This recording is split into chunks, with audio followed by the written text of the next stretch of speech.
It's one thing to read books, it's another to remember books. And how do we remember more of our books? We don't have to take notes, we don't have to organize them, we don't have to do anything aside from a few little things while we're reading. And this is really the strategy that I do in order to remember a lot of what I read from books, because I don't take any notes, I don't do anything, I don't write anything down. I just purely remember and purely pull the ideas from my head. And let's go over a few concepts on how to do that, because I think this is something that we can all do if we put a little bit of effort into, a little bit of focus into. And truly, your mind is very powerful. And today we're going to talk about how to take advantage of these principles. So, first thing I want to say is the more you worry about what you're learning from a book, the less you're actually going to learn from it. Because think about it this way: you're not getting the actual purpose of the book. The purpose of the book is to be inspired by a story, is to learn philosophies, to learn a set belief system, or to learn a concept of ideas. And the more you're concerning yourself with what you're learning, the harder it's going to be to pick it up, because you're doing it for the wrong reason. You're not doing it to learn, you're doing it to in some way gratify that need to feel smart, that need to feel superior. And that's the first lesson, the way we approach things. And genuinely just have fun with it. If you have fun with what you're reading, then inherently you're going to care about it more. And if you care about it more, then you're going to be able to recall it more.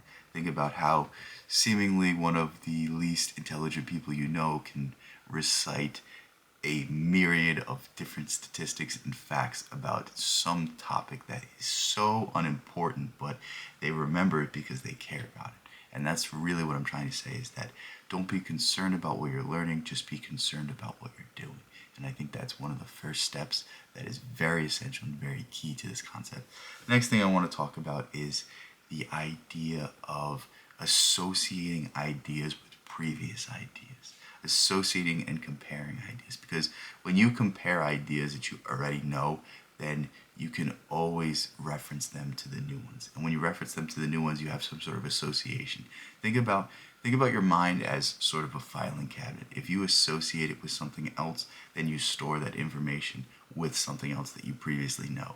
So if I'm reading a book and I see an idea that's similar to a philosophy or a belief system or even a pattern or an archetype that I've read in a previous book, then I'm going to compare it to that previous book and think about it. And you don't have to think about it in depth. You don't have to think about it for a very long time to say, oh, that's interesting. This author said this other author said this. They're very similar.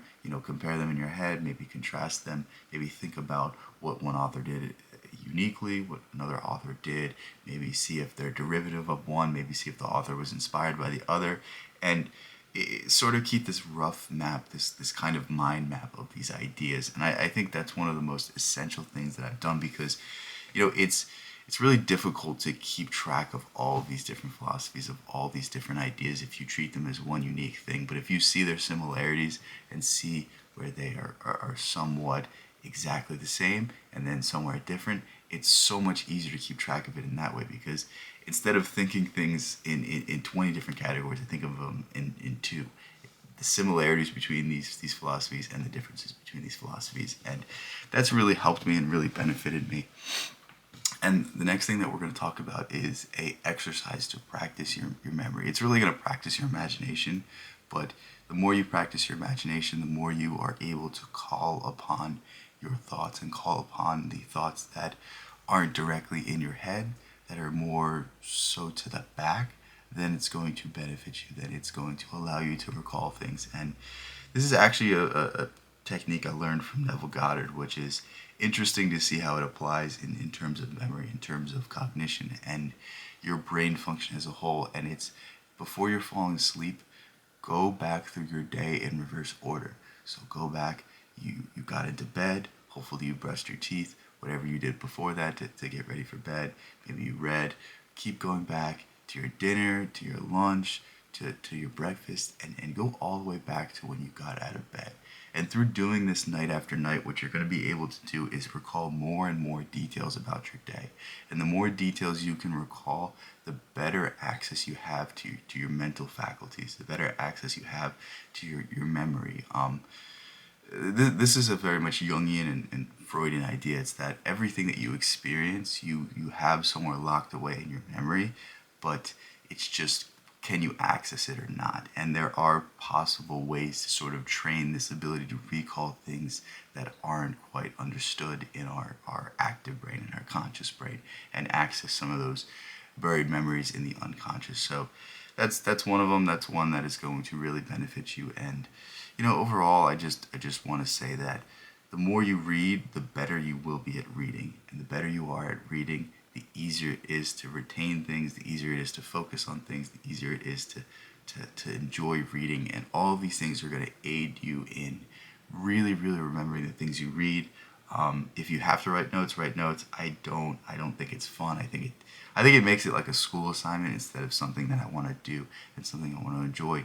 If I don't get an idea on the first reading, I'll just read it again to get it again. And yeah, that's really my approach to reading. Hopefully this helped, and hopefully this saved you some time. I know a lot of people take notes and annotate things and do all sorts of practices in order to remember what they read, but I think it kind of takes the fun out of it. So hopefully these things were beneficial, and hopefully these things will aid you in the future to continue your studies. With that said, I love you guys so much. Thank you guys so much. Peace out. I'll catch you next one.